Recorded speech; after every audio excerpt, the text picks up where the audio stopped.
एक समय की बात है। एक छोटे से गांव सीतापुर में दो बहनें रहती थीं, गीता और सुमन। बड़ी बहन गीता रंग रूप से सांवली होने के कारण उसकी शादी एक गरीब घर में हुई थी। गीता का पति अरुण पेशे से मोची का काम करता था और गीता दूसरों के घरों में झाड़ू पोंछा का काम करती थी। दोनों पति पत्नी मिलकर खूब मेहनत करते थे, तभी जाकर उनके घर में चूल्हा जलता था। वहीं गीता की छोटी बहन सुमन गोरी और बेहद ही खूबसूरत थी, जिस कारण उसकी शादी एक अमीर व्यापारी नरेश से हुई थी। शादी के बाद से ही सुमन को अपने रूप और धन का घमंड हो गया था।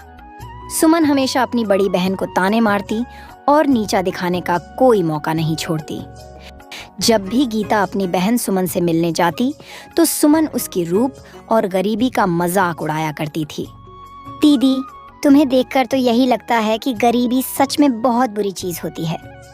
तुम्हारे हाथ तो देखो, कितने कठोर हो गए हैं दूसरों के घरों में काम करते करते, और ये कपड़े भी फटे और बदबूदार है। लगता है ऊपर वाले ने तुम्हारे रूप के साथ साथ तुम्हारे नसीब में भी काला रंग भर दिया है। सुमन, हम गरीब हैं, लेकिन मेहनत से कमाते हैं। भगवान ने हमें जो दिया है उसमें खुश रहते हैं। हाँ हाँ, खुश तो दिख रही हो, लेकिन मुझे तुम्हारे जैसे गरीबों से ज्यादा बात करने की आदत नहीं। वैसे भी मैं और नरेश जी शहर के बड़े लोगों के साथ उठते बैठते हैं। तुम्हारी तरह धूल मिट्टी में सने लोग हमारे घर आते भी नहीं।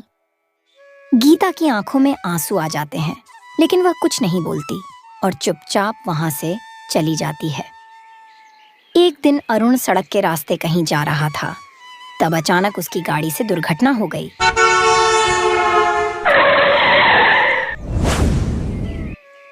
और उसके पैरों को लकवा मार गया। कई दिनों तक इलाज कराने के बाद घर की सारी जमा पूंजी खत्म हो गई। अब गीता के पास खाने तक के पैसे नहीं बचे। गीता, मेरे यह हालत के चलते हमें भूखे मरने की नौबत आ गई है। अब तो लगता है मेरा इस दुनिया से चले जाना ही सही रहेगा। नहीं जी, आप ऐसा मत कहो। जब तक मैं जीवित हूँ आपको चिंता करने की जरूरत नहीं है। मैं कल ही अपनी छोटी बहन से कुछ पैसे उधार लेकर आऊंगी और उन पैसों से ठंडाई की दुकान खोलूंगी। हाँ, तुम सही कह रही हो।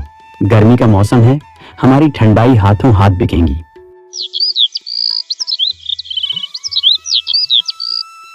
अगले दिन गीता सुमन के घर जाती है। ओहो दीदी, क्या बात है? यहाँ कैसे आना हुआ? मेहनत की कमाई कम पड़ गई है क्या? सुमन बहन, अरुण की तबीयत बहुत खराब है। मेरे पास इलाज के पैसे नहीं बचे। बस थोड़े पैसे उधार दे दो, मैं तुम्हें सूद के साथ चुका दूंगी। सुमन ने कहा। ओह दीदी, कितनी बुरी बात है, लेकिन अफसोस अभी तो नरेश जी सारा पैसा लेकर नई फैक्ट्री की जमीन खरीदने गए हैं। तुम पहले आती तो शायद कुछ मदद कर पाती। गीता ने कहा, लेकिन सुमन, तुम थोड़ा बहुत मदद कर देती तो अच्छा होता। सुमन ने गुस्से में कहा, अरे दीदी, अगर हम ऐसे ही आते जाते सड़क छाप लोगों की मदद करते रहेंगे तो एक दिन हमें भी घर घर जाकर भीख मांगना पड़ेगा। अब आपका यहाँ से चले जाना ही अच्छा रहेगा। मैं और आपको बेइज्जत नहीं करना चाहती हूँ। गीता की आंखों से आंसू लिए वह चुपचाप वहाँ से चली जाती है। गीता ने घर घर जाकर लोगों से थोड़े से चावल मांगी, जिसे लेकर गीता ने खिचड़ी बनाई। इतने में उसे किसी की पुकार सुनाई दी। भगवान के नाम पर कुछ दे दो, 2 दिनों से अन्न का एक दाना भी नहीं गया पेट में। गीता ने बाहर देखा तो वहाँ एक अघोरी बाबा खड़े थे और उनके साथ एक बड़ा सा बैल भी था। अघोरी बाबा ने गीता से कहा, बेटी, कुछ खाने को मिलेगा? गीता ने विनम्रता से कहा, बाबा कृपया बैठ जाइए, मेरे पास ज्यादा कुछ नहीं है, पर जो भी है आप स्वीकार कीजिए। गीता ने अपने लिए जो खिचड़ी बनाई थी उसने अघोरी बाबा को परोस दिया। अघोरी बाबा प्रसन्न हो गए। बेटी, तुम्हारी निर्मल हृदय को देखकर मैं बहुत प्रसन्न हुआ। मैं तुम्हारे उपकार का बदला कैसे चुकाऊं? गीता ने कहा, बाबा मेरे पति की हालत बहुत दिनों से खराब है। मैंने सबसे मदद मांगी पर किसी ने मदद नहीं की। आप बस उन्हें आशीर्वाद दे दीजिए कि वे जल्दी ठीक हो जाएं। मुझे और कुछ नहीं चाहिए। अघोरी बाबा अपनी दिव्य शक्ति से एक मिट्टी का दिया निकालते हुए कहा, बेटी, ये दिया तुम्हारे लिए है। इसे तुम अपने पूजा घर में रख लो। ये साधारण दिया नहीं है।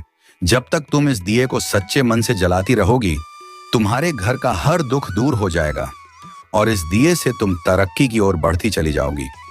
पर ध्यान रखना, तुम्हें कभी भी लालच नहीं करना है। इतना कहकर अघोरी बाबा वहां से चले जाते हैं। गीता दिया लेकर घर के पूजा घर में बड़े मन से जलाती है। दिया के जलते ही अरुण का लकवे से पीड़ित शरीर एकदम से ठीक हो जाती है। गीता, अभी तक मैं बिस्तर से उठ नहीं पा रहा था। अब देखो, मैं पूरी तरह ठीक हो गया हूँ। हाँ अरुण, यह सब अघोरी बाबा के आशीर्वाद से हुआ है। गीता और अरुण मेहनत से एक छोटी सी ठंडाई की दुकान शुरू करते हैं। धीरे धीरे उनकी आर्थिक स्थिति में सुधार होने लगती है। जब यह बात सुमन के कान तक पहुंची तो वह जलने लगती है। कल तक जो मुझसे पैसे मांगने आया करती थी, आज इतनी अमीर कैसे हो गई? मुझे इसका राज पता करना ही होगा। वह चुपके से गीता के घर जाकर सुनती है कि यह सब चमत्कारी दिए की वजह से हुआ है। उसने चुपके से उस रात चमत्कारी दिए को चुरा लिया।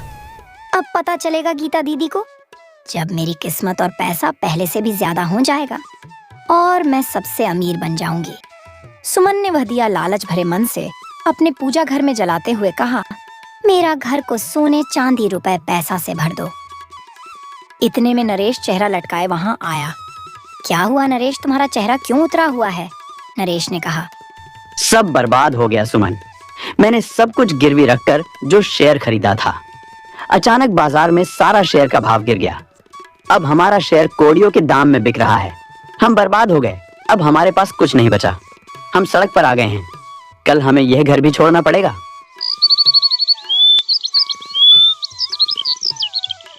अब सुमन और नरेश एक छोटी सी झोपड़ी में रह रहे थे।